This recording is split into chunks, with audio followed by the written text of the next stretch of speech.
सर्वांना जय शिवराय. बाबांनो, आरक्षणाची लढाई आरपार हा विषय घेऊन आज आरक्षणाच्या हक्काच्या आरक्षणासाठी मनोजदादा जरांगे पाटील आझाद मैदानावर उपोषणासाठी बसलेले आहेत. नव्हे, त्यांच्या सोबत आज महाराष्ट्रभरातून सकल मराठा बांधव असतील, धनगर बांधव असतील, ओबीसी बांधव असतील, अनेक वेगवेगळ्या समाजातील बांधव देखील आज मोठ्या संख्येने मनोजदादा जरांगे पाटील यांच्या समर्थनात मुंबई या ठिकाणी पोहोचलेले आहे.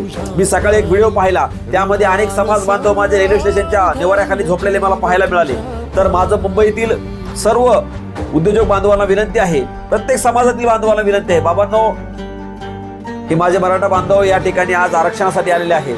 तर यांच्या जेवढं होईल तेवढं राहण्याची व्यवस्था असेल, पाणी पिण्याची असेल, जेवणाची व्यवस्था असेल, सर्वांनी करावी. एवढंच नव्हे तर मस्जिदी असतील, मंदिर असतील, सर्वांनी खुले करावेत आणि या सगळ्यांचा राहण्याचा प्रश्न मिटवावा. एवढीच मी मुंबईकरांना विनंती करतो. जय शिवराय.